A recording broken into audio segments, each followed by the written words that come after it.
Now, if I tell people I support Oldham, they always say, "Oh, I know Oldham."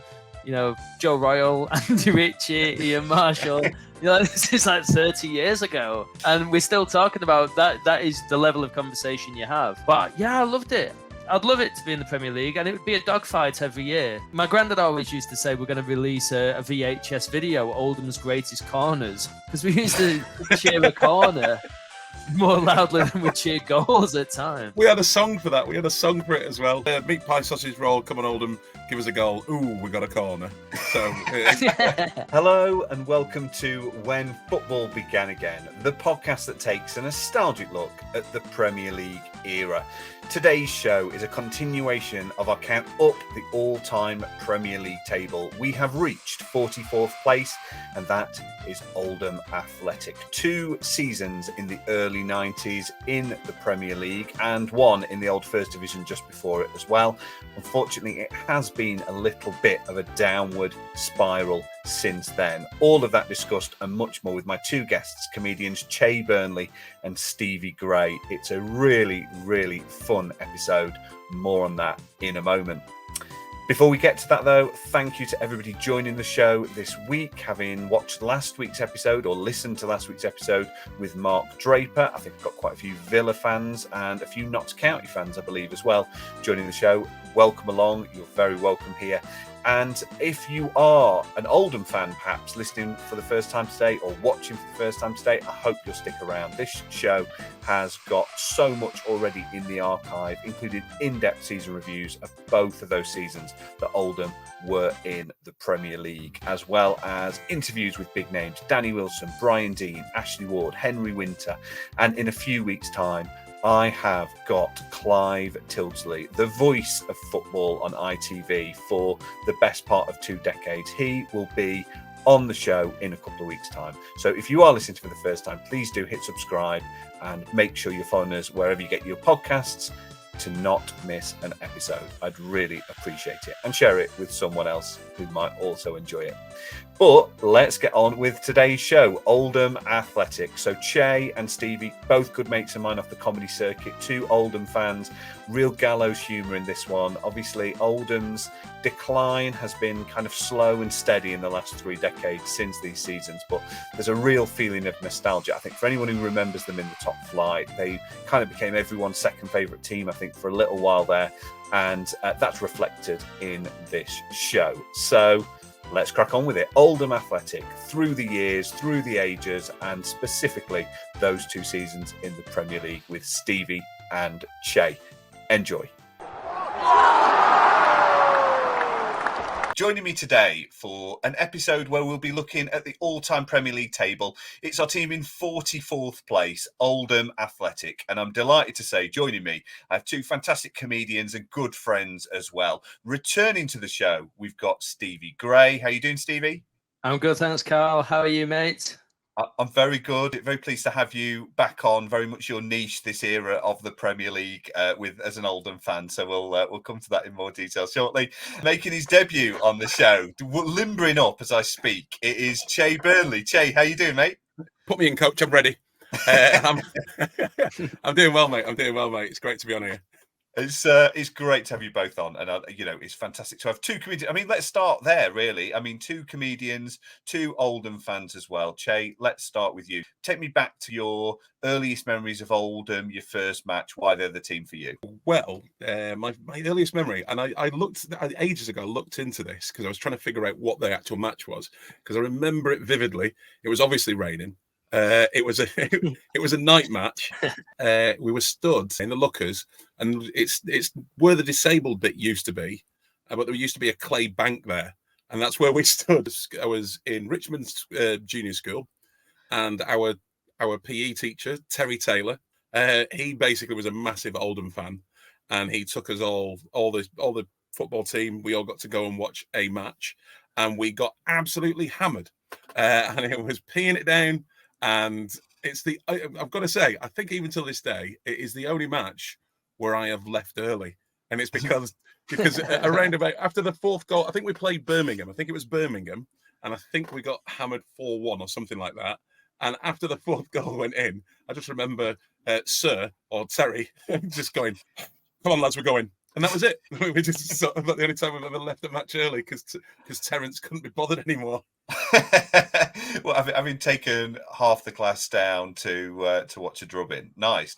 And Stevie, we've covered your origin story on your previous episode. You were on one of our season reviews, 93, 94, I think it was. So instead, I want you to tell me about a memorable time, let's say, when you were an Oldham mascot. Is that right? Oh yeah. So this is going back to the first season of the Premier League, and we were in a real rotten run of form, and then we were facing Aston Villa at Boundary Park. Now, I was a member of Junior Latics, which basically was every couple of months, 400 youngsters aged kind of 5 to 13 would go to the local assembly hall, and they would pick names out of a hat for who would be the mascot. And I was lucky enough to win, and then I was mascot against Villa. Joe Royal, he took me into the dressing room with all the Oldham players, gave me a bottle of Lucasade Sport. I remember it all vividly. But it all changed when there was a knock at the door. And it was Ron Atkinson, the Aston Villa manager, former Man United manager, later racist pundit. And he came in and he was basically saying, "Hello, Joe, have you got a mascot?" I don't know why he's Bernard Manning in this, but for the sake of it, he said, "Have you got a mascot?" And then he took me into the Aston Villa dressing room, and literally every single player was wearing nothing. They all had nothing on whatsoever. And all I know is that to be playing for Aston Villa during those seasons in the early 90s, you had to be, one, really good at football, and two, massively well endowed. Because it was like that scene from Rocky, you know, where he's in the freezer hitting the meat. It's like they were just swinging back and forth. Just getting hit in the head as you walk through the legs. But yeah, it was exactly like that, Che. But I remember thinking, if it was actually played these days, we drew 1-1, only scored for us, and then Daly and Atkinson, God rest his soul, equalised for them. But I still reckon, in this day and age, Daly and Atkinson's goal, VAR would have ruled it out because his dick would have been offside.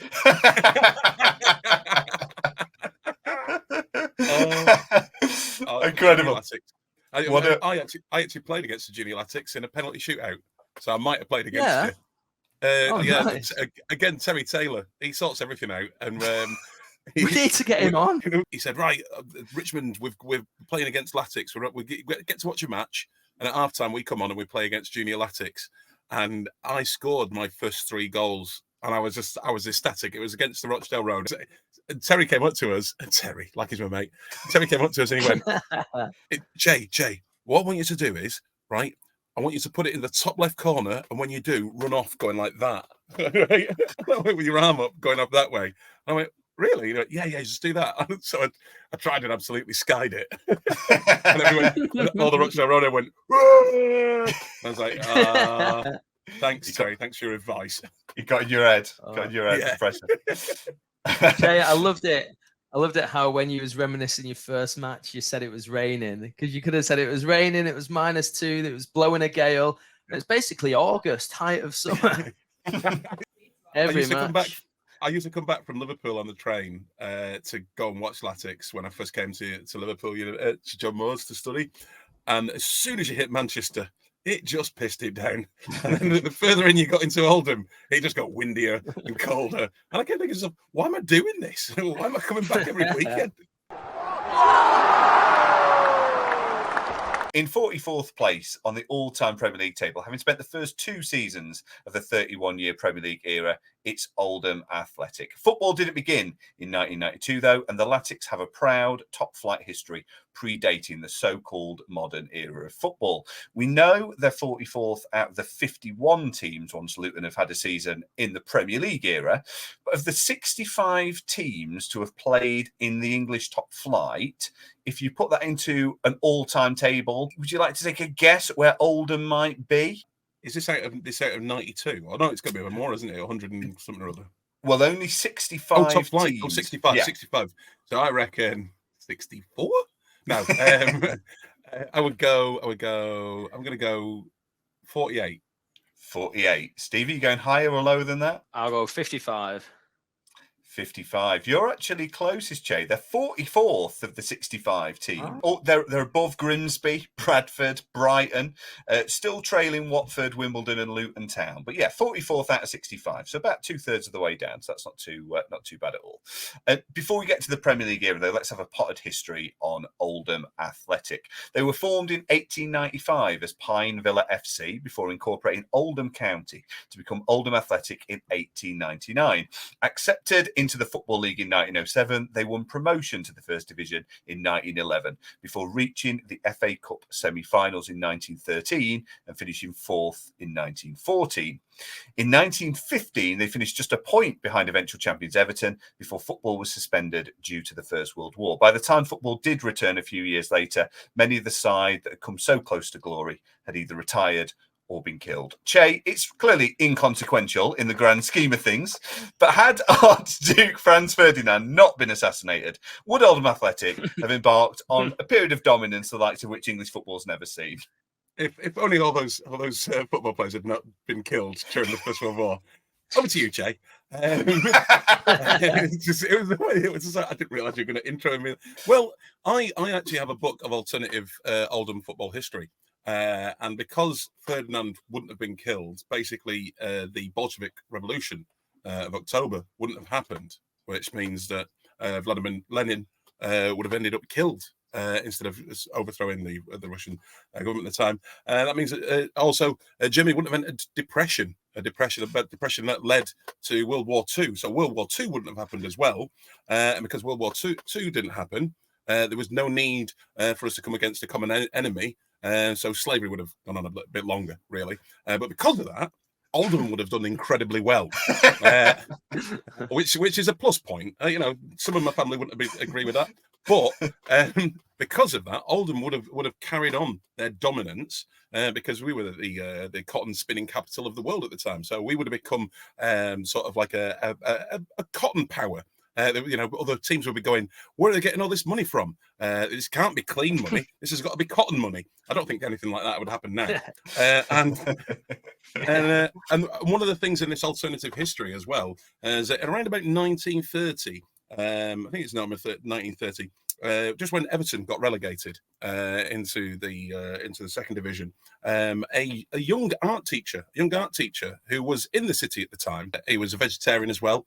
He'd been playing for them for a short while, and he took the reins over. Mr. Hitler.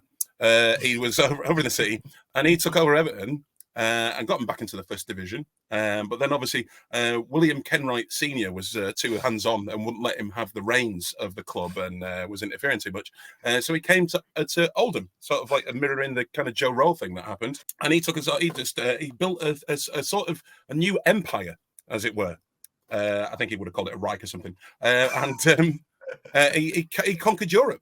He conquered Europe from 1939 to 1945. He conquered Europe with Oldham. It was amazing to see. And then he carried on managing up until he was 80. 80, I think, where Jimmy Frizzle came in. 1970, just carried it on. And that's roughly what we would have been dominant to this day, to be honest with you.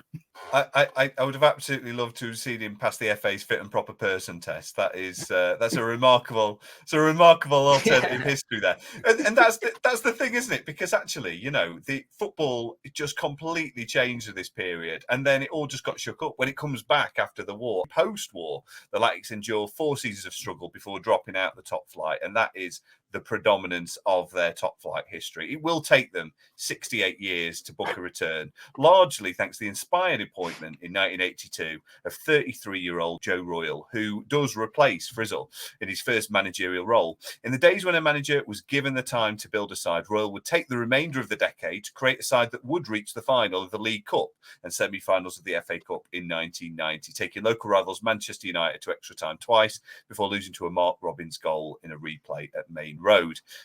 A year later, still not over that one, Che. A year later, Oldham would take the Division 2 title to win promotion back to the top flight and stay there with a comfortable 51 points and a 17th placed finish, largely thanks to the goals of Graham Sharp, to mean their place was booked for the inaugural season of the Premier League era. So that's pre-1992 dealt with. Anything significant I've missed there, lads? Or are we happy with that? There is when we got screwed. I can't remember the full details of this, but there was the Ford Sporting League that was created. They wanted to create a new league league where it was all about scoring goals and entertainment, and we were in it. We were one of the inaugural people of this, and we won it. We won the Ford Sporting League because we were playing attractive football at the time. And guess what they did after we won it? They got rid of it. We were too good, and they will never give us that. So, yeah, there you go. There was that as well. I read that in A Team from a Town of Chimneys, which is a history of Oldham. I love these things because these are the things that everyone feels could only happen to their team as well. But as we'll discover throughout the next hour or so, quite a lot does happen to Oldham. So let's start in 92-93. Stevie, Andy Ritchie represents Oldham on the photo just behind me. He's since said that he was sent to the launch photo for the 1992 launch of the Premier League by Joe Royle as he was the most sensible. Is it not a massive shame that they didn't send Ian Marshall's mullet? Oh, Ian Marshall. I don't know whether or not he made Che's team, but he was a monster. He literally could play opposite ends of the pitch. You could play him at centre back, you could play him at centre forward, but no matter where you played him, he was a danger to light aircraft. He really was everything. We had friends that used to live on the road next to Boundary Park. And a combination of him, Neil Point, and Steve Redmond, they would kick the ball out the stadium at least 3 or 4 times a game, and it'd end up in my mate's back garden, and they'd end up with like 3 or 4 training balls, real match day balls. But yeah, Ian Marshall, like a Drogba, like a 90s white Drogba, but without the finishing. That's one hell of a statement. I can't get over Hitler managing Everton. with his funny crosses from the far right. He brought a young lad in during the 60s called Roger Palmer, who went on to play for the best part of 60 years for us. First black player for Oldham. I love in the edit how I might get rid of the first bit and just leave that bit in, Che, and that'll be absolutely fantastic. People just go, did Hitler manage Everton in the 60s? My dad had that Ian Marshall in the back of his cab. He came home one night, and my dad used to be a private eye driver.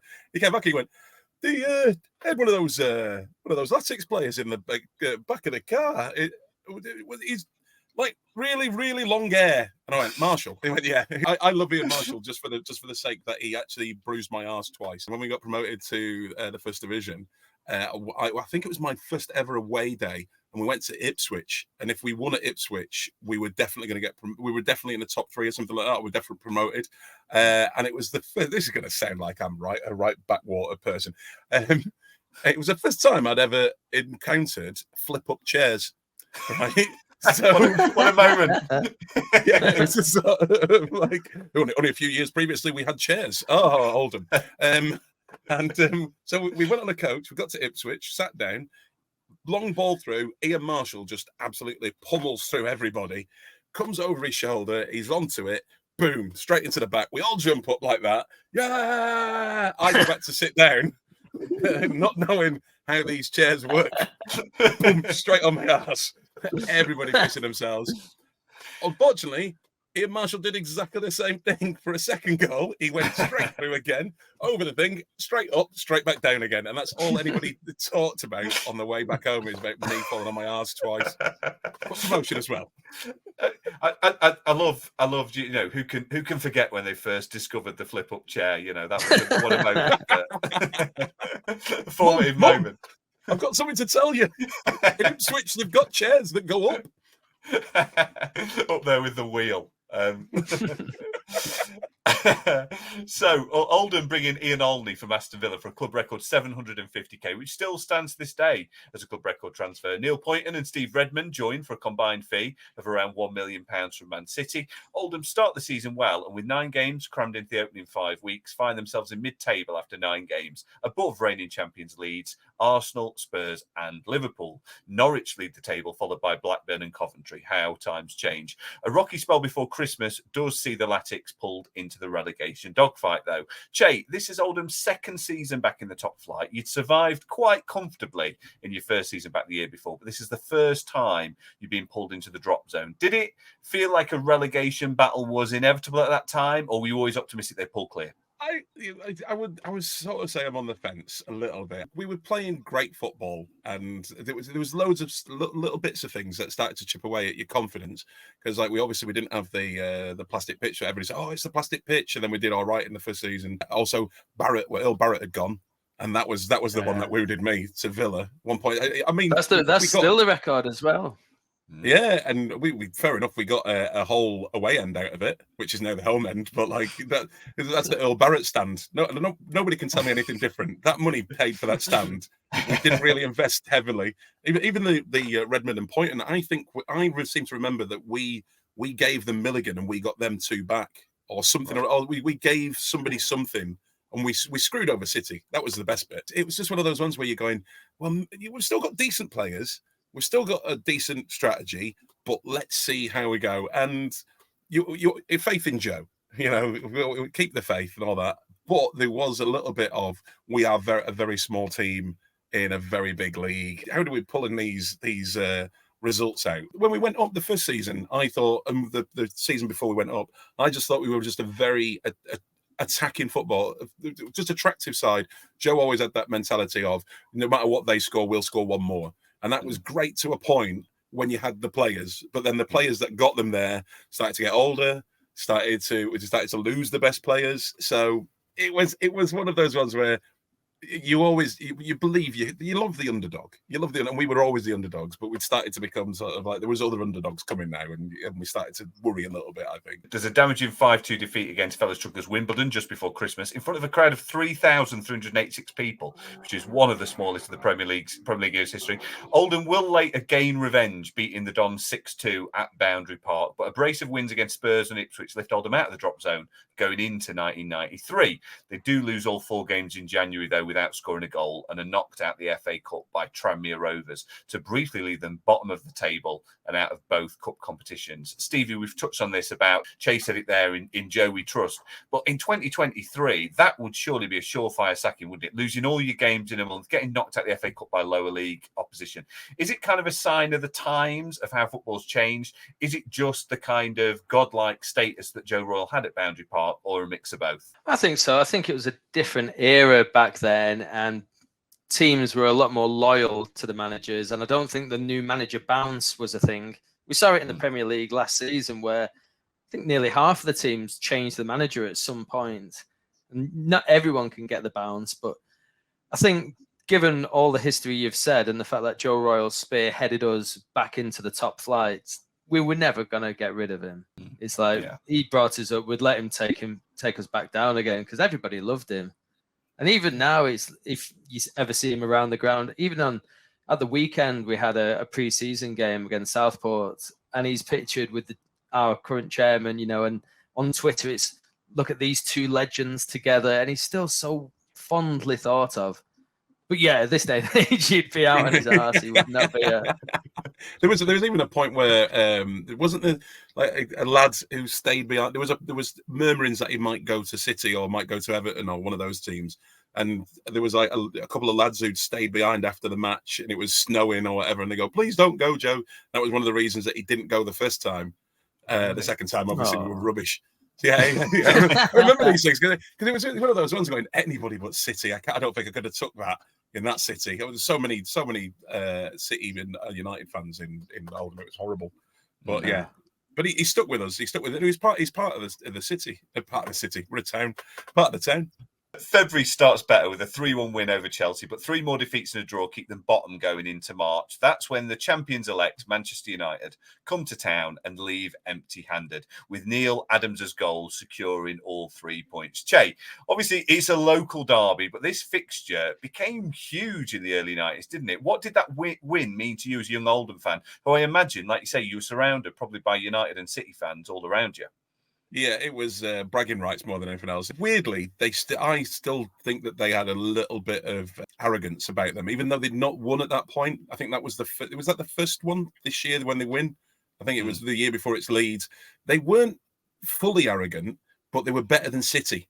So a lot of United fans were horrible, and they were like, "Oh, we're the best," and everything like that. And a lot of City fans were better, we're bigger than you, and so being, I think there was like 4 or 5 of us, a handful in our class, and everybody else was glory hunters, as I like to call them, even though we'd been to Wembley several times in the, But the only thing that I can equate it to, going back into your school and going to school and going, yeah, is Oldham played Everton in '94, I think it was. We played them in the FA Cup, and I was working at John Moore's Student Union, and all the caretakers were Everton fans, and they were, I think the best way of putting it was bitter blue noses. And all of them before that match, the night before, were going, oh, can't wait to see you tomorrow. Oh, you're going to get spanked, this, that, and the other. And I said, well, you'll probably spank us, but I reckon we'll probably win 1-0. They went, Then we won 1-0.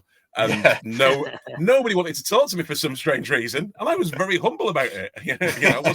I was in full kit, obviously, but like, but yeah, it's horrible being a kid and supporting we were all right then, but I would hate to think what it's like being an Oldham supporter right now and being in the schools of Oldham. Because I went back recently, and there are a lot of other strips, just anything. Even Bury, and anything in the north. Anybody will wear anything other than Oldham. But yeah, I'm glad we had that one, and Neil Adams scoring. And in that season, I mean, you're right, because Man United are on course to win their first title in like quarter of a century at the time. But actually, this is a real spanner in the works. They're chasing down Villa and Norwich at this point, and actually going to Oldham this late in the season, losing 1-0, potentially looks like it could have cost them dear at that point. This win is a catalyst for an epic comeback. Oldham had started the day bottom of the league and 6 points from safety with 12 games to play. They'll lose just 3 more games in the final months of the season, but with 3 games left to go, they've still got it all to do. A 1-0 win over Aston Villa is followed by a 3-2 win over Liverpool at Boundary Park. They go into the final day 3 points behind Crystal Palace, meaning only a victory over Southampton combined with a Palace defeat at Highbury will keep them up. With Arsenal cruising against the Eagles and Oldham 4-1 up on the Saints, it's looking like a walk in the park. Things then get a little jittery. Talk me through that day, Stevie, and kind of what happens next. Oh, that was a mad day. I sat, when we were in the Premier League, you could sit on the advertising boards, and I used to sit directly in front of where Che watched his first game, Lucas paddock, to the right-hand side in front of the disabled blocks. And the wind that day was incredible. And we had a defender, Neil Poynton, who scored from the corner that day. That's how strong the wind was. But it wasn't a fluke, because he'd done it before and he used it. The amount of times his corners would just cause havoc because it was basically a shot because of the curl and the wind. But yeah, we scored a great goal with that. We were 4-1 up. Letitia scored for them. And then basically it was just a horrific turn of events because Letitia then got a second. And bearing in mind, our pitch was so cut up, it was like a sand pit by this point. And then at 4-2, Gunnar Haller, who is such one of our greatest ever acquisitions, misses an open net pretty much. And then Letitia scores a header to get him a hat trick. It's like Letitia doesn't score a header. And then it was just a case of hanging on. Oh, it was just the worst thing because Arsenal, I think at this point, were 3-0 up. Everyone had radios. I had one of those baseball caps with a radio in it. So everyone's asking me what's going on. But then I don't know how many minutes we played, but we just played forever. And it kept going out for a goal kick. And then they'd play for an extra 2 minutes. And everyone's just like, blow your whistle, blow your whistle. And I remember at one point, it came out to Letitia, who was near where I was on the right-hand side. And he's just like, oh, you can see this, he's going to just cross it in. But luckily, they had another Latics legend playing for them, Ian Dowie. He just stuck it straight into the stand and put it into row Z. But yeah, I've never been happier to see a final whistle go than that day.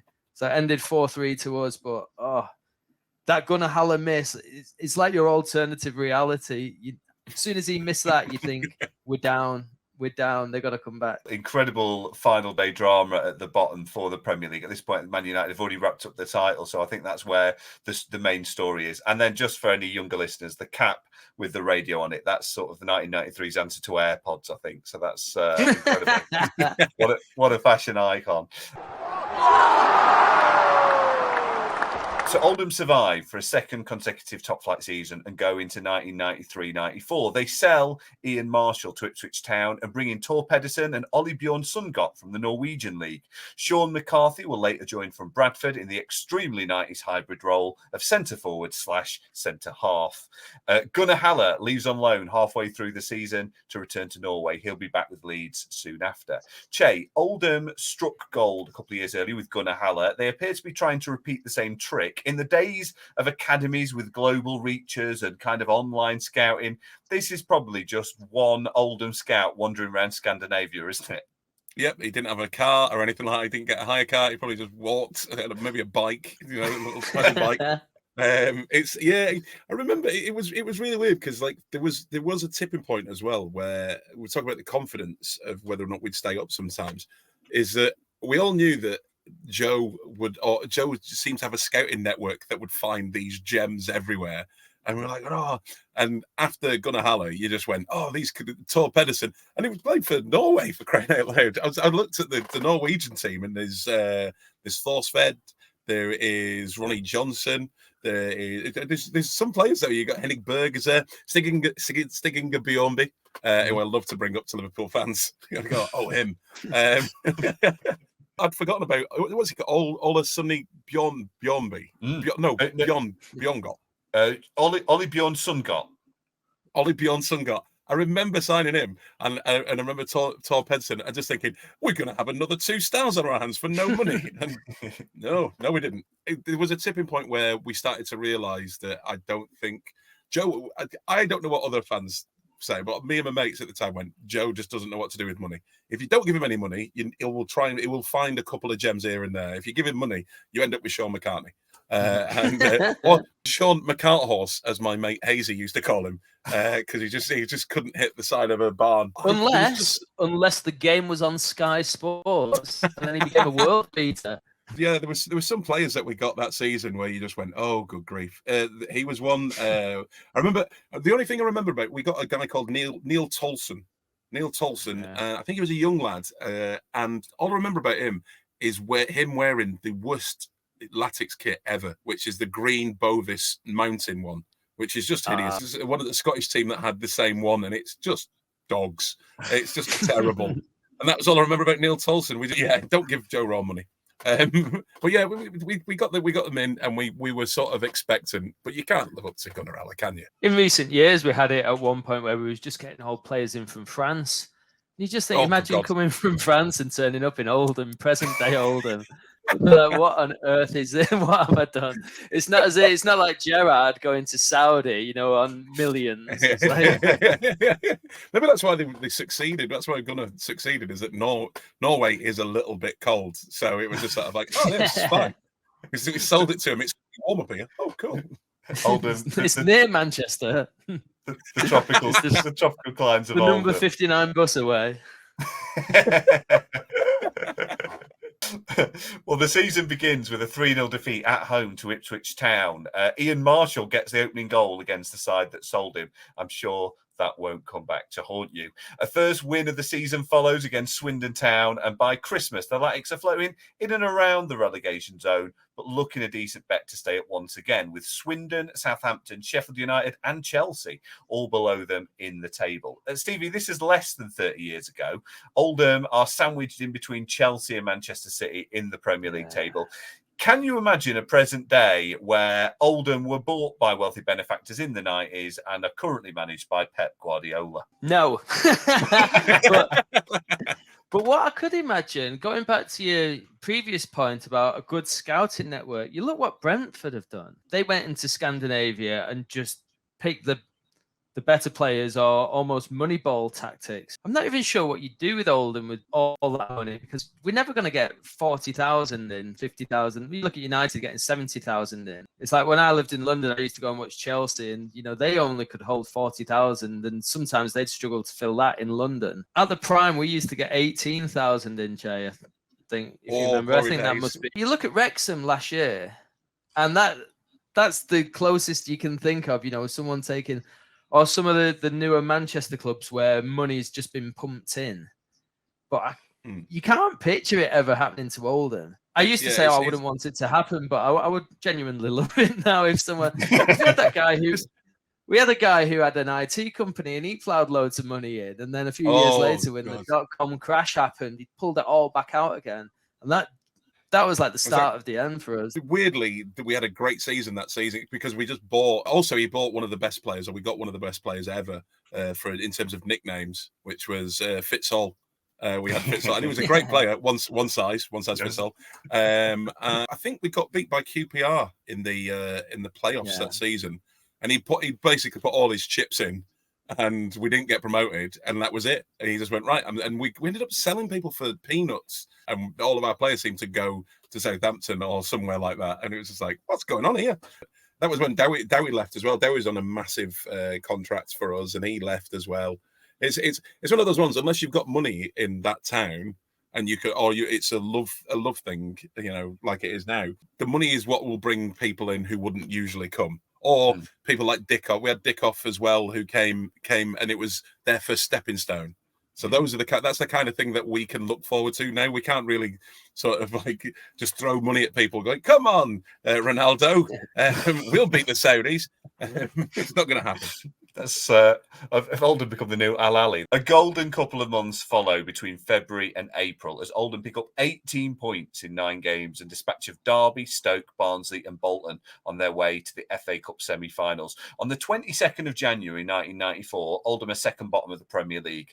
By the 2nd of April, they're in the FA Cup semis with games in hand that would take them to pretty much the edges of the top half. Then come 3 meetings with Manchester United in the space of 9 days that will perhaps shape their season and even their future. Che, talk me through that week and a bit, your memories of those games against Manchester United. You played them in the league, you played them in the FA Cup, you played them in the FA Cup replay. What do you remember about that period? You know what? I don't even remember the league game because it was inconsequential to us. It was just sort of like, it was consequential in the scheme of things, but at the time it was just sort of like we could beat these in a cup game. We can have them. I think that was the first time I'd ever had my heart broken. It wasn't even like we lost. We drew. We went all the way to Wembley to draw. And I remember. God, it's sort of like it's bringing back all the emotions. This is just like therapy. It's so I remember being stood there after Poynton had scored, thinking, "This is it. We've beat them. I can't wait to go back to school and just go and take the piss out of all of my mates and everything. I can't believe it. We're going to get to another final." So no matter what happens this season, we're getting to a final, and the clock's ticking down. And I can remember thinking to myself, I really need to piss. And I went, but if I go now, because I think we scored in like the 106th minute, and then I was like going, I was holding it, and I go, I just want to be here for the euphoria at the end. If I go now, I'm going to miss it all. Something's going to happen. I'm going to miss it all. So I'll just stay and I'll piss afterwards, and then. That bastard, Mark Hughes, and it was a great goal, but like, for fuck's sake, right? Did he not know I needed a piss? Right? So he comes and scores this goal, and I have never been so deflated. I just wanted to let go there, but like, it would have wet my pants.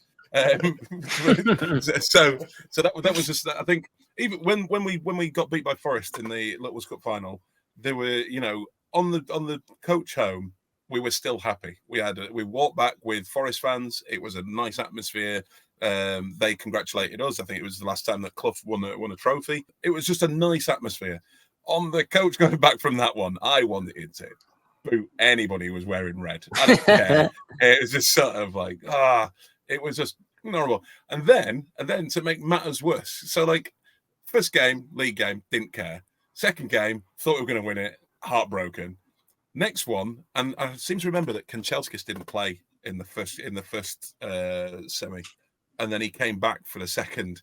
And I remember, I will not use the phrase that my friends used, but I remember that even though Poynton scored, Kanchelskis came and absolutely did him, and that was the difference in those 2 games. Is that we didn't have an answer for Kanchelskis, and he absolutely skinned Poynton time and time again, and there was nothing we could do, and it was just so annoying that that's the kind of start of that gloating kind of period of United. Then, yeah, he was awesome though. Kanchelskis, one of the best players I ever saw at Boundary Park.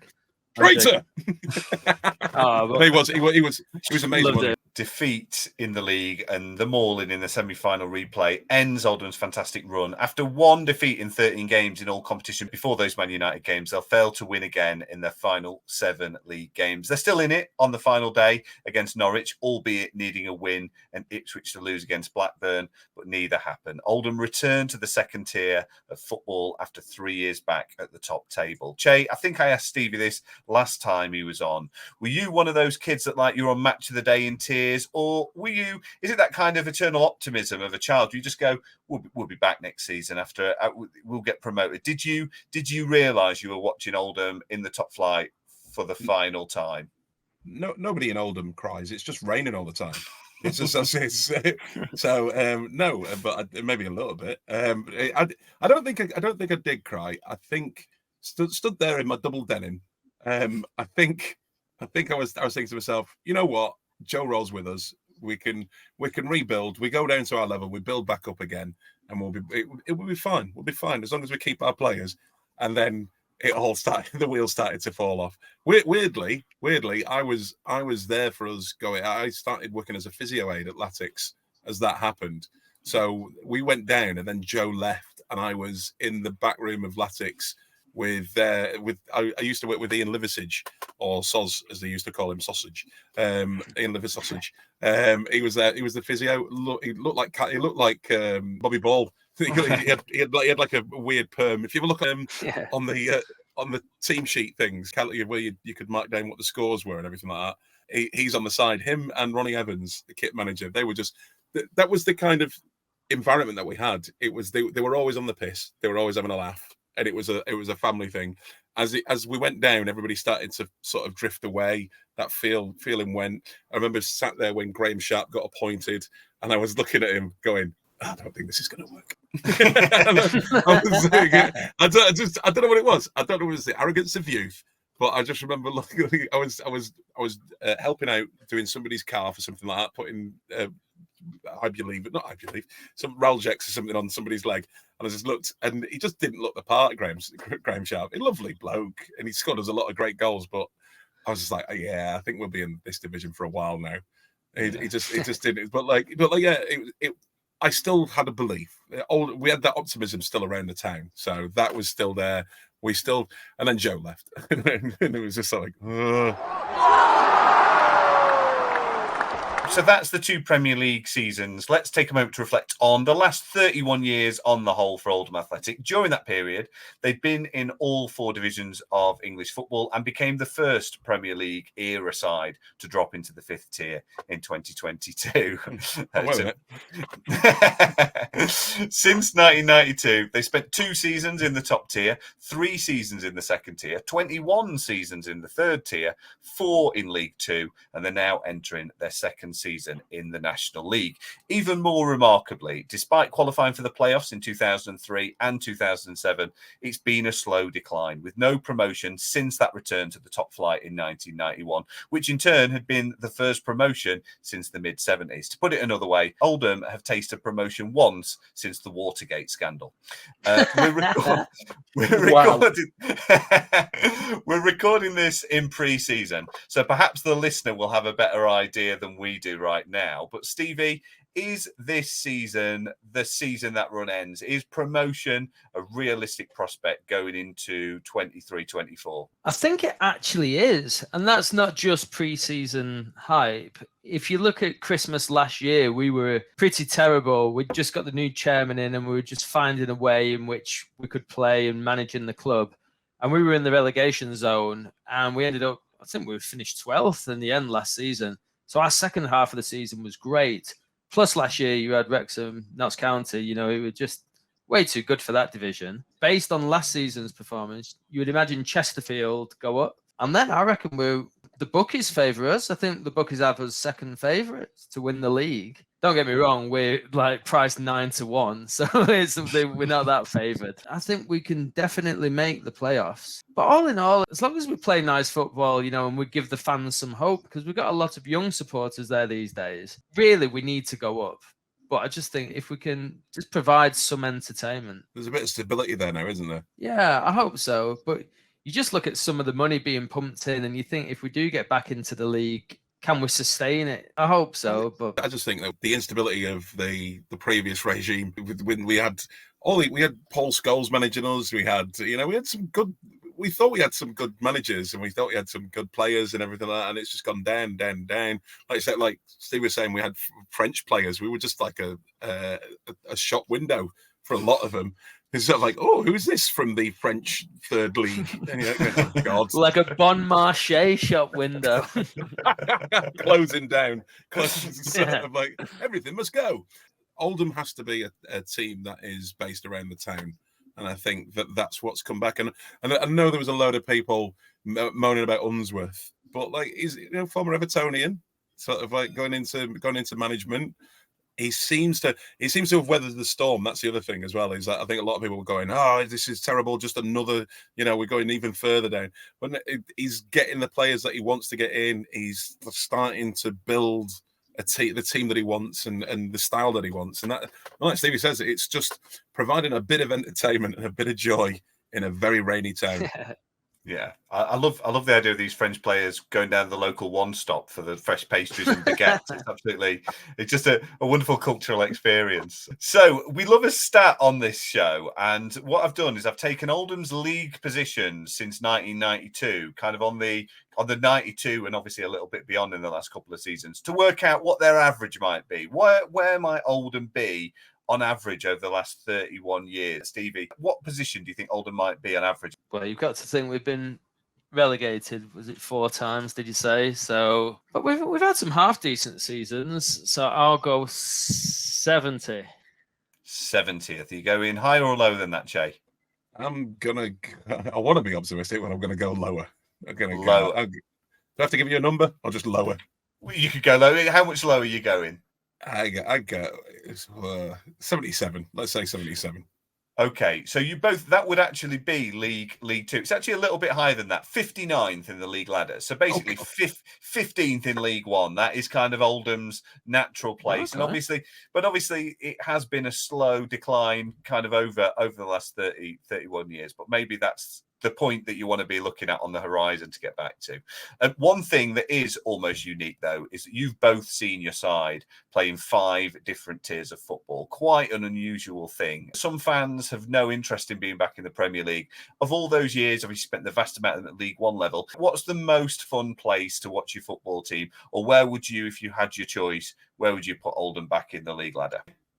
I would say, I want to say League One, like you said, but my favourite times have always been before we got into the Premier League, because at the Premier League I was just thought, oh, we're going to get battered. When we were in that sort of just underneath, you can still watch decent enough football. You're still getting the players that are either bubbling under or coming down, finishing their careers off, and God knows we've had a lot of those come through our doors. I can't remember the names of some of them, but some of them really were just taking a payday. Really annoyed me. I like just bubbling under, maybe popping our heads up, not West Brom up and down, but just sort of like a couple of seasons in the sun, then a bit of a rest, and then we come back again. So yeah, the Championship League One, I'm happy with that. Yeah, Steve, you agree with that? I think that's a more sensible answer, but I would say no, Premier League every day, because I think, just even if you don't have an interest in football, you know stats about the Premier League, you know results, you know fixtures, you know all the players' names, you know the players' names from other teams that you don't even support. You can have conversations with anybody and they know everything about your club. Because now if I tell people I support Oldham, they always say, oh, I know Oldham, Joe Royal, Andy Ritchie, Ian Marshall. This is like 30 years ago. And we're still talking about that. That is the level of conversation you have. But yeah, I loved it. I remember when Pulis was leaving Stoke, an interview on the radio was asking one of their fans, what do you want? And they say, oh, we want Pulis out. I would rather have a team that plays in the Championship that's competitive every week rather than support Stoke in the top flight. And they've got the wish, but, I couldn't name you a Stoke player at the minute. I know nothing about them. But yeah, Oldham, I would have us. I'd love it to be in the Premier League, and it would be a dogfight every year. And then my granddad always used to say we're going to release a VHS video, Oldham's Greatest Corners, because we used to share a corner more loudly than we cheered goals at times. We had a song for that. We had a song for it as well. And they robbed it off us. Yeah. Can you remember the song? It's meat pie sausage roll. Come on, Oldham, give us a goal. Ooh, we got a corner. So it's and a lot of times we did score for it, like Steve was saying, Neil Poynton. I didn't realise why his nickname was Disser, right? So he was called Neil Poynton, and when we got him, everybody went, "Oh, you mean Disser?" I went, "What? What's that mean?" Disappointing. That's what the City fans were saying to us, and I was like, "Oh, right, that makes sense." But yeah, God, he could score a corner. He also, do you remember when he there was one season where he got banned from using gloves because he had such a good throw-in. So he had these gloves, and he was getting a real purchase on his throw-ins, and they went, "Oh, you can't have that." See, they hate Oldham. They don't want us in the Premier League. That's why they knew that all the oil money was coming at some point. So when Joe Royle left Oldham for Everton in 1994, the Latics were looking for their third manager in 24 years. They've had 33 managers since then, with one of them being Joe Royle again, and approximately 20% of them being John Sheridan. Che, he's managed you for 250 games across 6 spells when you include a couple of caretaker spells. It's sadly kind of been with ever diminishing returns, it seems, each time, probably under challenging circumstances. Do you think John Sheridan will ever be invited back for spell number 7? I don't know. I doubt it. It's as you get older, I think you become stuck in your way. I mean, Roy Hodgson. Again, I think he's the exception to the rule. But I think there's a certain age where you go, yeah, I think you've had your time. With Sheridan as well, he's a little bit fiery. I think that's a problem. He'd probably fit in now. He'd probably fit in with the current regime, but he's not one to hold his tongue. I love Sheridan. I love his brother as well. Darren Sheridan is absolutely amazing. Because he's two Manchester lads, aren't they? And I can't remember where exactly they're from, but I remember being told it's rough as. I just remember John Sheridan was a beautiful footballer, an absolutely beautiful footballer, but his knees obviously went, and he was I think he played against us for Sheffield Wednesday, didn't he, when we beat them and to go up. Yeah. Sheridan just got it. There's some people who get the town, get the club. It's the same in a lot of football clubs. You know, you get one or two people, Joe Royle, John Sheridan, who just sort of get what the town wants and just goes, okay, we'll just try and do that. And you can't hate them for trying. But yeah, Sheridan's been part of our great moments. Stevie, your owner Frank Rothwell he's a bit of a throwback to the 90s himself, really, isn't he? There's a touch of the Jack Walkers about him in terms of his local connection and his passion for the club. Is the football club back in good hands under him? Yeah, I would hope so. He's definitely brought that sense of community back in and just steadied the ship, took ownership off the hands of people that didn't care for the town or care for the club. Don't get me wrong, I'm not sure why anybody would buy Oldham trying to make a quick buck, because it definitely hasn't worked out for them. But yeah, hopefully, sadly, he's not got the kind of money that Jack Walker was throwing about in the early 90s, but yeah, as long as we're financially stable, because the last thing we want to do is be going to like City's ground or United's ground with buckets collecting money to save our club. So as long as we can avoid that again, because it's just embarrassing. Che, do you think we'll ever see Oldham back in the top flight in your lifetime? I mean, do you even want that? I think we know Stevie does. If not, what does kind of success look like for Oldham over the next decade or two? They always have a 5-year plan, don't they? And then it never works. That was always we've been in the Premiership in 5 years, and then it was sort of like, oh, National League. And you know what? I would like it's all got a little bit political in the Premier League now, and there is money coming in from left, right, and centre, and there is a part of me that believes that it's not about the fans anymore.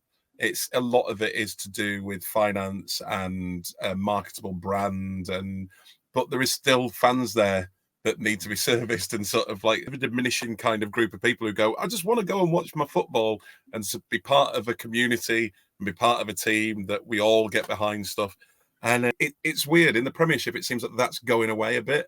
But in the lower leagues, it seems to be building again. Even with Wrexham, I know that they've got a load of money, but they did it built on, they looked for a football team that had a good community roots and all this kind of infrastructure. And we're sort of getting back to that now. I think we've still got little Wembley which is what our training pitch is called, which I think is amazing. We've still, we've done deals with the council, so we own our own. There was stuff about the ground not being owned by us, but if we can just get just a run of things and some momentum behind the town, then if we do go into the Premier League, look at Luton, for crying out loud. They're going to have to postpone the first couple of matches because they can't build the stadium so that they can have TV cameras there. So if they can do it, we can do it. But it is just, I think there's a patience that we need to have because we're not what we used to be. The 90s were great, but when none of us still have our own hair to a degree, and we're a bit chunky around the sides and stuff like that. It's like when you watch people go, oh, you remember the Hacienda? Oh, it's come back again for one night only, and then they go out and get drunk, take loads of pills, and then you just see them just like old men just going, oh, and you go, it's not that time again. You've got to let that go and live in the now. Sort of that's what we are. We're living in the now, and I think we're over that hump of, oh, we used to be somebody. We used to be the 90s. Everybody used to love us as the second team. We're over that now, and it's just sort of like we're in the National League. We really need to start rebuilding and start from scratch. So, as we move towards adding an Oldham Athletic Premier League squad into the archives, let's take a look at the all-time top-flight scorers and appearance makers of that era. Oldham's top Premier League appearance makers are Steve Redmond and Gunnar Haller, tied on 5th on 64 appearances. Paul Bernard in 3rd on 65. Richard Jobson with 77 Premier League appearances. And Mike Milligan with an almost ever-present 81 games. In terms of goals, Darren Beckford is 3rd with 10 goals. Ian Olney has 13. And Graham Sharp is Oldham's top Premier League goal scorer with 16 goals. So that's Oldham Athletic. The overall Premier League record is 2 seasons where they played 84, won 22, drew 23 and lost 39, scoring 105 goals along the way but conceding 142, giving them a total goal difference of minus 37 and a points total of 89 points. As it stands, that makes them the most successful 2-season stint Premier League team now that Brentford are going on to their 3rd season. This does leave them in 44th place on the all-time Premier League table. So, gentlemen, as part of our countdown, we are asking guests to put a team into the archive, kind of who is Oldham's all-time Premier League team. Now, I asked you to do this separately, and I've combined the teams. Now, you did actually agree on 9 of your first starting 11. So I'm going to go through the players you agreed on, and then we'll come to the ones that we maybe have to have a discussion about. So in goal, it's Paul Gerrard. At right back, it's Gunnar Haller. At centre-half, Richard Jobson. And at left-back, Neil Poynton. On the right of midfield, we've got Neil Adams. On the left of midfield, Rick Holden. And in the middle, Mike Milligan and Paul Bernard. And up front, we've got Andy Ritchie. Now, the 2 positions that you had differing opinions on. In centre-back, Stevie, you went for Steve Redmond, and Che, you went for Craig Fleming, who you said Fergie said was one of the best man markers. I'll tell you as well the strikers and your decision on the strikers, and maybe you can kind of work out who's going to go with who. Because Stevie, you went for Graham Sharp up front, whereas you, Che, went for Ian Marshall, who, as we know, Stevie describes as a danger to light aircraft. So we've got Steve Redmond or Craig Fleming at the back, and we've got Graham Sharp or Ian Marshall up front. Let's start at centre half. Che, make your case for Craig Fleming. You know what? I'm probably going to talk myself out of this, but because I liked Fleming because he went on to have such a good career because he stayed with. I think he went with Norwich, and he was just a very, very good central defender, and he could play on the right as well, I think, and it was classy. I just remember him being classy. But we had Richard Jobson, and we always called him the Rolls Royce of central defenders. So there is a part of me that is going, Steve Redmond was just a thug. So you always need a thug, and one of my biggest regrets is that we never got to see Andy Holden and his amazing tash in the Premier League because he was just always injured, and he was there for when we were in the First Division, but then obviously injuries went. But you do need a bit of steel in there. So I will cede if Stevie really, really wants Redmond in, because him and Poynton came at the same time and had a good partnership or a good understanding with each other. Fleming was more suited for the Premiership, but Redmond was more suited for us. So, Stevie, taking all of that on board, if Che gives you that, it potentially means that Ian Marshall's going in up front. So, which position are you most wedded to? The thing is, I changed this team so many times, and it's because we were quite blessed in that we had 4 or 5 players that could play in different positions. Like I said before about Marshall, he could play centre forward, centre half. Fleming could be centre back or right back. Gunnar Haller could be right back or right mid. But I really wanted Neil Adams in. When I was mascot, I had my photo with Gunnar Haller. But because I wanted Neil Adams right wing, I put Haller right back, which meant I should have really put Fleming centre back. He was the better footballer. Yeah. But Redmond was with us for years after. And like in my psyche, it's just a case of, because I've seen him play so many more times, he was there for like hundreds of matches. It's the FIFA scoring we've got to go with. Who was the team you'd go with on FIFA? Yeah. If you were putting this on FIFA. Yeah, well, Fleming was better. But I like Redmond. Either way, great. I left Nicky Henry out of the midfield, and that one was him or Bernard, and it was a case of I could do either, and they were interchangeable. It was just good that if one of them was injured. And during that, there was times during both seasons where so many players were injured. Andy Ritchie, based on Premier League, should be nowhere near either of our teams because he rarely played. But again, it's the love because we loved him for what he'd done before and like stayed with the club after. What we said about Neil Adams is sort of like, I never thought that Royal really liked Adams, or it was the fact because he did sometimes play loads of different people on the right wing.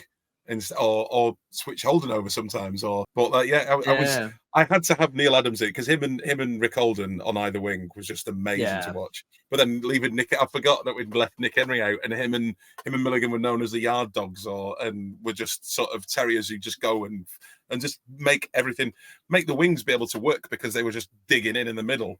But Paul Bernard. Well, I was going to say, in our stand, Milligan was known as the crab because he could only pass sideways. But working together, you'd probably go with Henry and Milligan. But Bernard. But I will give you Marshall. I put in because of his versatility. Because I thought, you know what, if we need to, if Fleming isn't strong enough, we put Marshall at the back. But also Marshall was, I like a strong centre forward who can just run through people. But Sharpie did score more goals, a hell of a lot more goals, and was an international for crying out loud. But did Marshall ever play? Did he play for the Bees, the England B team or something like that? I know we had a few people who played for the England B team. I know Gunnar Haller is your most capped international player, obviously of all time as well. Gunnar Haller's Norwegian captain. Are we going with Craig Fleming at the back and then Ian Marshall for his versatility? Is that what we've just gone with?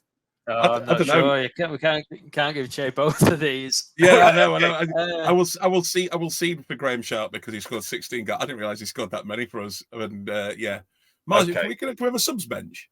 Yeah, you've got subs. Well, so Craig Fleming goes into centre half. Graham Sharp up front, which means Ian Marshall drops down to the bench alongside Steve Redmond, and also John Hallworth, Nick Henry, who you both agreed with. Stevie said criminal to be leaving him out though, and Roger Palmer. 2 players who don't even make the bench: Ian Olney, your record scorer, and Richard Graham, who Stevie played 5-a-side with, but only actually made 5 Premier League appearances. I don't know how many he made at 5-a-side. Was he still decent at 5-a-side, Stevie? I imagine so. Yeah, I think years of not playing had taken its toll. So he was just a unit, but it was just amazing, to be lining up, playing on an AstroTurf pitch with him. I was like, oh, this is what could have been, if our lives would have gone. Because I remember Rich Graham was it was touted that we were going to sell him to Arsenal for over $1 million. And then for like 6 years later, he was playing at Failsworth High School AstroTurf alongside me. We did have a ragtag bunch of people. I think that was what was great about Royal's sort of recruitment. When I was working in the physio, Ian Liversidge basically told us the story of what was wrong with Warhurst wasn't picked up. He was a class player for us. Absolutely class. And then he went on to Sheffield Wednesday and he played quite a decent level for a long time. But apparently nobody picked him up before because he had asthma and nobody knew. So his energy levels were really, really bad at the end. And then I think Royal pulled him to one side. He was, gave him an inhaler. That was it, and a salbutamol inhaler, and we had an absolute gem of a player. And I get the feeling that's what I remember. I remember always being worried that Paul Gerrard, his knees would go. That's why he never had a massive money. He went to Everton because Royal was there, but a lot of people looked at him and went, "Oh, his knees." And he still had a great career. But we would take those players and then nurture them because we love our players at Oldham. So if there's any ex-internationals out there. I've got to make a case. I was telling my mum, I met up with my mum and dad at the weekend, and my mum wants Andy Barlow in the team because once at Junior Latics, they asked him a question. They said, "Do you still have pudding on a muffin?" Which is basically a steak and kidney pudding, and that's what he'd go to the chip shop and have. So he'd have like basically a pie in a sandwich. I don't know why there were so many strikers that we had at Latics that I just didn't like. We always had really good defenders. Barlow was brilliant. And then we got Gunnar Haller and sort of like those wings with the fullback positions were sorted. So many sort of footballers that we had. There was just a lot of mullets, a lot of hair that you shouldn't have been there. But we were just a great team. It was, you know what? I'm getting all teary now. It's just sort of like all those great players that we had that nobody else loved them. We did. Yeah, the worst thing is I look back at those haircuts now and I'm actually jealous of Richie. I reckon he's got more hair than I've got now. I'm just grateful as we come to the end of the show. We're an hour in and Stevie's told a young Latics story with a footballer that was fully clothed. That's the main thing. So I'm just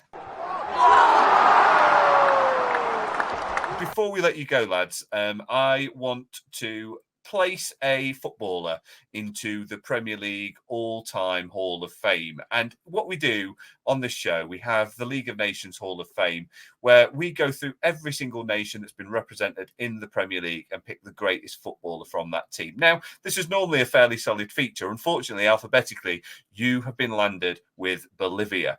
There have been 2 Bolivians who've plied their trade in the Premier League at the time of recording, making a not exactly earth-shattering 19 Premier League appearances between them. But who is the greatest of them all / both? Is it Marcelo Moreno Martins, the striker Wigan signed on loan from Shakhtar Donetsk in 2010? He made 12 appearances where he failed to hit the back of the net and was outscored by Gary Caldwell that season. Now, I'm not one to point a finger, but he was playing for Wuhan as recently as 2018 and returned to Brazil from Chinese football in February 2020. Despite representing Brazil at youth level, he went on to score 31 times in over 100 caps for Bolivia. Or is it Jamie Moreno? No relation to the best of my knowledge. The Middlesbrough striker who appeared 7 times for the Teesiders in the top flight in 95-96. They failed to score in 5 of those 7 games that he played in. He failed to score in all of them. He did enjoy a much more prolific spell in Washington, D.C. and New York, though, and is still the 5th highest scorer in MLS history, just above Bradley Wright Phillips, who is, let's face it, very much the Phil to his brother Sean's Gary. So, gentlemen, who is the greatest Bolivian Premier League player of all time? Is it Marcelo Moreno Martins of Wigan Athletic, or is it Jamie Moreno of Middlesbrough? Che, let's start with you. Who do you want to place in the all-time Hall of Fame? I'm gonna go for Jamie Moreno because I have fond memories of that Middlesbrough team. Well, I say that Middlesbrough team. I just remember Middlesbrough being really, really good at that point, and because they just used to buy people that you go, what are they doing buying them?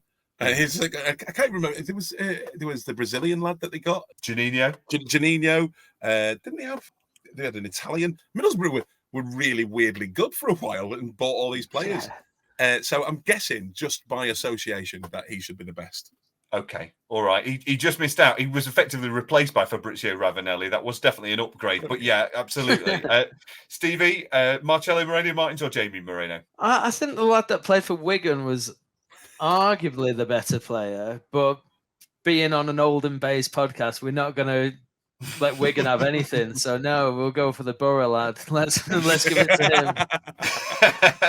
I don't want to show my prejudice, but yeah, you're right. No, there's only one true Latics.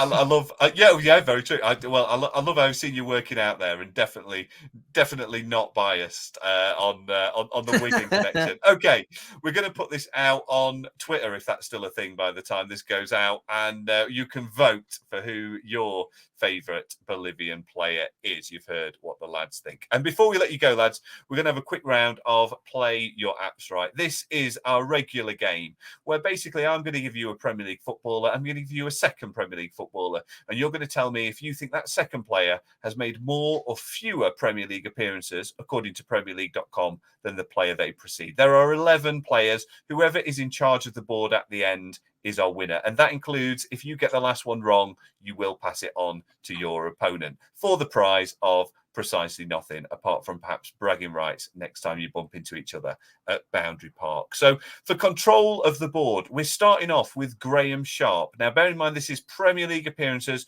according to PremierLeague.com, so it doesn't include any top flight appearances before 1992. Che, do you want to take a stab? How many Premier League appearances do you think Graham Sharp made? Oh, okay.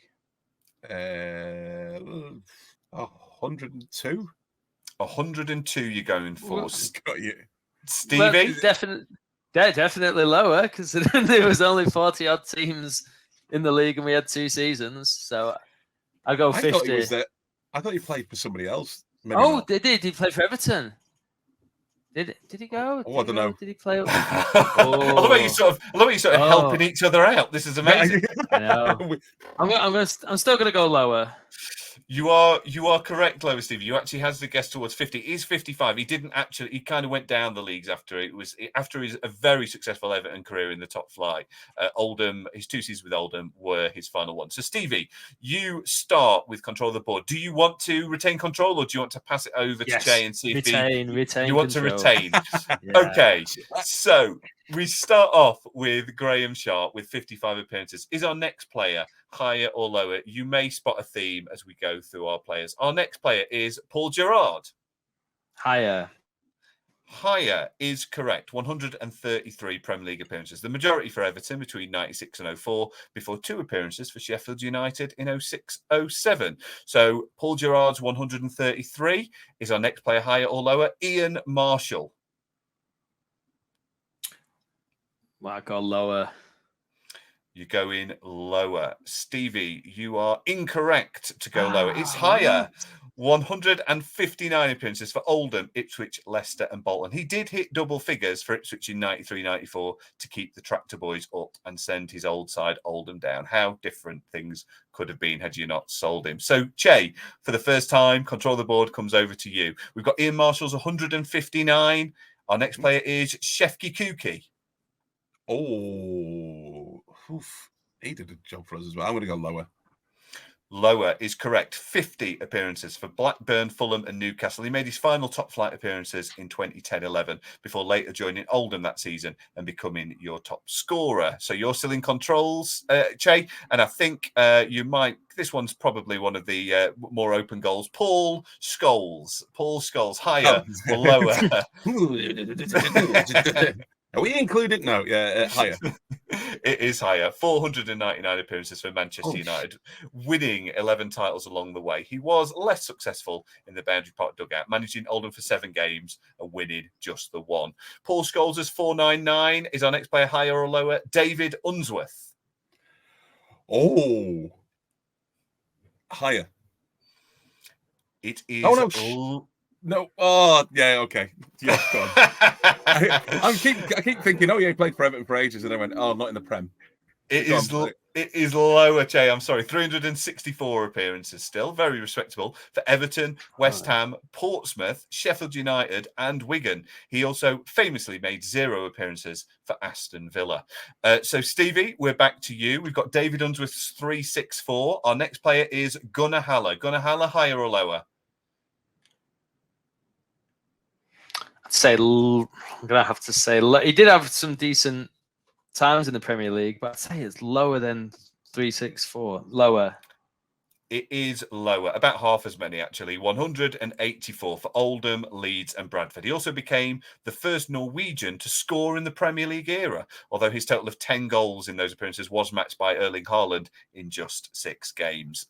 So you retain control, Stevie. Harry Kewell. Is Harry Kewell higher or lower than Gunnar Haller's 184?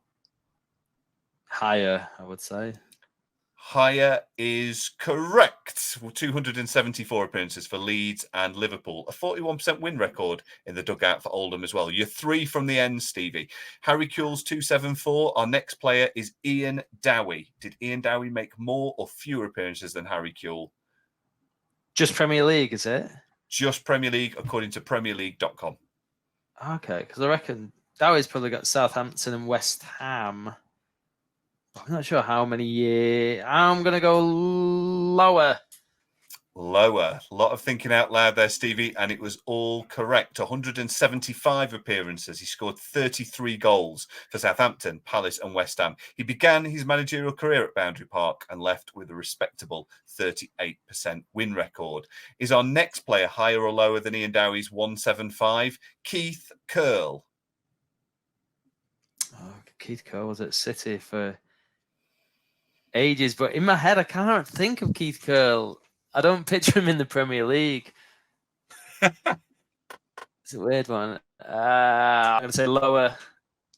You've gone for lower, Stevie. You are correct to go lower. 131 appearances for Manchester City, a 22% win record during his time at Boundary Park, which means, Stevie, you are lining up for the final player. I'm afraid, Che, all you can do now is sit back and watch. Victory is no longer in your hands. So, Keith Curle's 131 Premier League appearances. There's only one person we could end with. John Sheridan. Is John Sheridan higher or lower in Premier League appearances than Keith Curle's 131? I've genuinely got no idea here. I'm going to say lower. You're going to say lower than Keith Curle's 131. Out of interest, Che, what would you have gone for? Would you have gone with lower? I think lower as well because his knees were shot. but he's a Sheffield. Yeah, lower. John Sheridan is lower, 112 appearances, which coincidentally is how many stints as Oldham manager he's going to end his career with, probably. Stevie, you're our winner. Well done. Thank you both for coming on and playing along today. Really enjoyed chatting Oldham with you both. Where can people find you online? And this will be going out after the Fringe, unfortunately. Che, you are a regular at the Fringe, and I think you're going up again this year. But I mean, you might be able to plug 2024. Where can people find you online and see you, Che? You can find me online at thecheburnley.com. That is not arrogance. That is the fact that I'd registered Che Burnley and then let it lapse and somebody took it. So I had to put the in front of the thing, the Che Burnley, and then there's a link tree and everything like that and all things. If you want to get me on Instagram, it's at Che_Burnley or at Che Burnley. You'll find that kind of stuff. But yeah, I'll be doing Edinburgh again next in 2024. I'm doing the Alternative Black Comedy Showcase, which runs every year with amazing black acts, and we even have a space for a token white act because we get a bonus for diversity purposes. And Stevie was one of them. He only got the job because I thought he was black. Stevie, that's like Stevie Wonder. Grey, that's almost black. And then he turned new black. Grey is the new black. You got recommended to me, didn't you, from someone? Somebody went, "Oh, you should get Stevie Gray on." I went, "Oh, yeah, from Oldham as well." I went, "Oh, I can't believe I've never heard of him if he's from Oldham." And then you sent me up, and I went, "Who are you?" White lad with a black cap. Great gig though, brilliant gig, loved it. We do that in Edinburgh, but we've also took it further afield now. We're doing it regularly at the Royal Court in Liverpool, and we're going to be hopefully maybe taking it to Wolverhampton. They're looking at them bringing it in and doing it across the country because we're going to do some cool stuff with getting black kids into writing and performing and behind the scenes, and then also doing some mental health work as well. For people, so it's going to be a whole sort of thing, and I'm doing my own solo show, which I will probably take out, called Hate. It's about football. There's an act out there. She's called Gay Jones. She's bloody lovely, and we were in the green room, which was basically just a couple of seats in the back of the pub, and we were chatting about Oldham. And I went, "Oh, so whereabouts in Oldham are you from then?" And Gage said to me, "Oh, I'm not from Oldham, I'm from Rochdale." Next words out of my mouth were, "Fuck you!" I then just went, "Oh, I do apologise. It's just a knee-jerk reaction because we hate Rochdale." So I'm doing a whole show about why the teams hate each other, why do people hate each other. I'm probably going to end up wearing a United top at some point as part of the show. It burns the skin. An intriguing teaser. Well, definitely worth looking out for that. Stevie, tell us, what have you got? Anything coming up, and where can people find you online? Just mainly gigging all over the UK at the moment. I do quite a lot of gigs in the East Midlands where I'm based, so Derby, Nottingham, Leicester. But I do travel all around. I've been playing the Northwest quite a lot recently, and I will basically travel as far as people are willing to pay me. So if anybody wants to book me for a gig or come and watch me, I'm on the socials, usually under @Stevie_Gray. Well, gentlemen, it's been an absolute pleasure. And let's hope by the time this goes out, Oldham are marching away at the top of the National League. We can live in hope. Thank you, lads, and see you again soon. See you later. See you soon. Thank you. Come on, Oldham. So that was Oldham Athletic. Stevie and Che, just phenomenal guests. And my prediction about Oldham, not quite right at the moment as this is released as we record this. Oldham are they need a decent run to hit the playoffs. David Unsworth has now left since we recorded this. It was recorded back in pre-season. Hopefully, the playoffs remain in reach for Oldham. They've been on much better form of late. So if you are an Oldham fan listening to this, I hope we see you back in the Football League very, very soon, back where you belong. You heard what Stevie and Che thought about the greatest ever Bolivian player. We do this in alphabetical order. Wasn't the greatest choice today, but Jamie Moreno or Marcelo Martins Moreno are our two players. They will be on the When Football Began Again social channels. All the links are in the description if you want to go and vote for your favourite. And I think there was definitely a bit of an anti-Wigan vibe going on. If this is an Oldham heavy episode, that may swing it. But let's see. We've had some fantastic players already in the Premier League of Nations Hall of Fame, and the Bolivia will soon be represented. So please do go on and cast your vote. But that's almost it for today's episode and almost it for this series. Next week, I've got a review of the 97-98 season with Jamie Sutherland and Andy Kind, an Everton fan and an Arsenal fan, two very contrasting seasons there that kind of came together at the end. So that's a really fun episode. And then in the 2 weeks after that, in two parts, it's going to be my chat with Clive Tildesley. It was such a brilliant chat and went on for quite a while. There's nothing I want to cut from it. It is all gold. So I'm going to put it out as 2 episodes to end this series. So if you're enjoying this show, I would really appreciate it if you would subscribe. And if you're already doing that, leave a review. And if you've already done that, share it with someone else who might enjoy it. All of these things really, really help me grow the show. So please, if you can help me out there, I'd really appreciate it, especially over those winter months when I won't be releasing episodes quite as regularly, but already some fantastic guests lined up for season 3 in the new year. As ever, you can buy me a coffee should you wish to. It's a little bit like leaving a tip if you're enjoying the show. All the details and the links that are in the description. But as ever, please share the show or leave a review if you would. I would much prefer that than buy me a coffee, although the coffee is appreciated. So that's it for this week. Oldham Athletic are on the all-time Premier League table. In 43rd place next series, it's Reading, a side that has also undergone some really, really difficult times of late. So that is one of the shows. That will be the next visit to the all-time Premier League that we will take, Reading in 43rd place. But next week, 97-98 with Jamie and Andy. Then it's Clive Tildesley. I'll see you back here for both of those. Until then, thank you for watching. Thank you for listening. See you next time.